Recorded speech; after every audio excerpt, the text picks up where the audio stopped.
I'm scared and I'm nervous. I'm scared and I'm nervous. I'm scared and I am nervous. I'm going to tell you something. I never expected to hear those words come out of the mouth of Michael Avenatti. But those are the words I heard come out of his mouth this morning on CBS, where he held an interview where he discussed the situation ahead of him, which is being charged with several felonies. In fact, almost 100 years of jail time is what he could face if he is convicted. The Stormy Davis, what's her name? I forget her name already. Stormy Daniels. That's how much she's fallen into the past. The Stormy Daniels lawyer is in the hot seat. He was once considered to be a presidential candidate. Michael Avenatti is nervous and scared about the prospect of prison time, labels Nike extortion allegations absurd.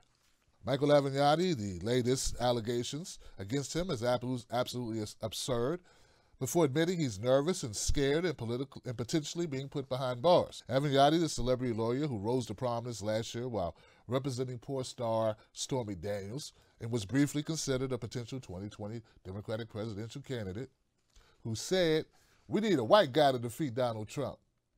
And I'm a white guy." He's a white guy who may spend 100 years in prison. Was accused by federal prosecutors in New York of operating an old-fashioned shakedown by trying to extort between $15 million and $25 million from sports apparel giant Nike. He's also simultaneously facing separate federal wire and bank fraud charges in Los Angeles. That's what it was. He's being charged in two places. That's a bad week.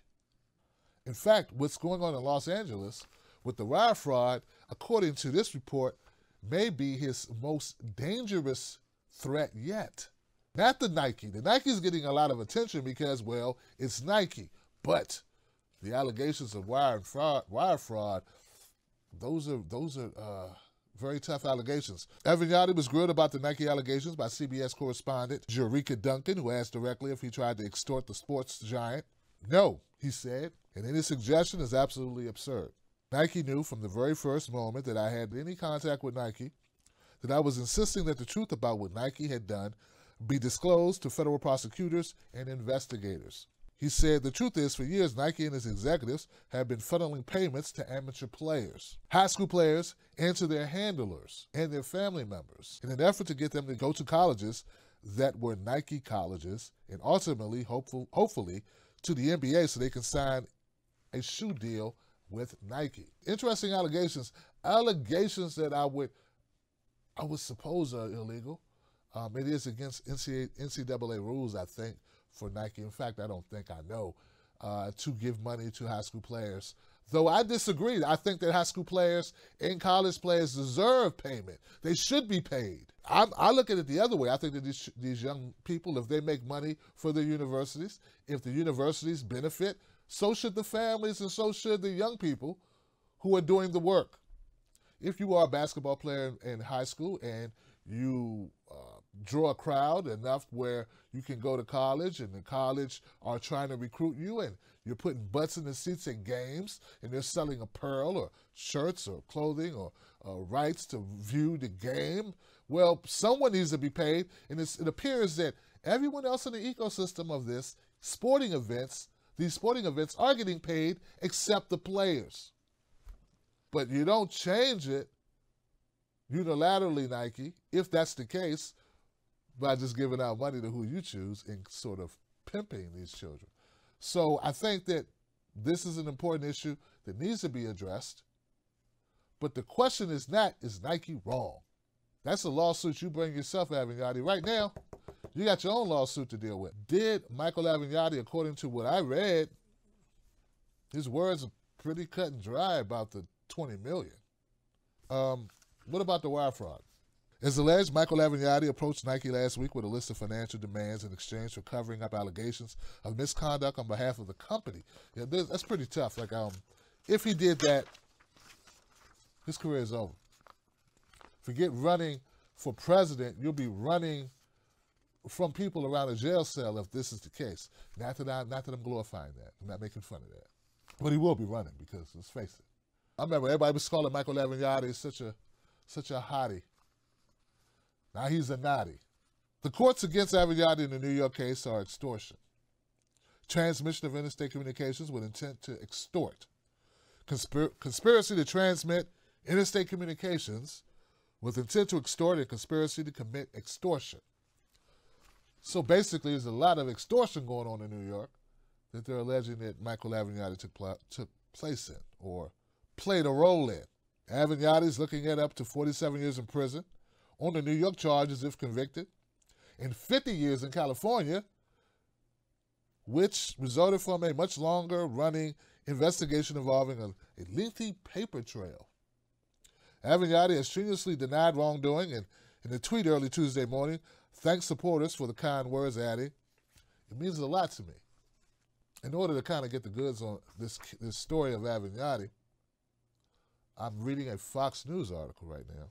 And I tend to do that. When I want to know about someone on the left, I tend to go Fox or somewhere, Zero Hedge or something on the right, because they'll be more scathing. And when I'm looking at somebody on the right, I tend to go to a left media source or an independent media source. So Fox News says that they have text messages that they obtained exclusively and email conversations between Avenatti and the former client Gregory Beretta, which documented Beretta's efforts for several months in 2018 to locate and obtain funds he was owed pursuant to a settlement agreement that resulted from his intellectual property dispute with an out-of-state company. Financial documents also reviewed by Fox News show that the money had been wired to an account designated by Avenatti on January 5th, 2018. But that Avenatti apparently continued to dodge increasingly frantic questions about the client as to where the funds were. So according to Fox, they have actual evidence themselves that Avenatti may have transferred funds illegally, illegal wire transfer, in an extortion attempt or in a case of extortion. This is very serious stuff, guys. Much more serious than the allegations made by Stormy Daniels. There is something I have to bring up before I move on past Avenatti, though. In the document that I read when this story first broke, Avenatti, there was some like transcripts from the communications. And it was with a Nike exec, I think it was. And Avenatti said something to the extent of, the allegations are never totally true or something.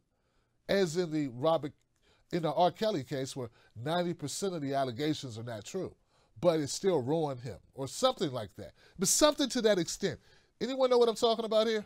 The point is this. Michael Avenatti, according to what I read, made statements because he worked on the R. Kelly case. In fact, he represents 4 of the women who made allegations against R. Kelly. His statements were that 90% of what he presented was inaccurate, false, misleading. Now, I need to look further into it. Frankly, with all this going on, it's hard to devote much time to Avenatti. There's a lot happening in our race at this point, in our races, and the Democratic primaries are heating up. But I will take time to find out more. If you want to help with this story about Avenatti, hit me up at tim@timblacktv.com. I don't want to let this moment pass. Avenatti, appears to me, he may have ran his mouth about some of his dealings and gives us a glimpse into what type of a lawyer he truly is, and also, by extension, also showed us how corrupt our justice system really is from the lawyer's point of view. I think it's something that cannot be ignored.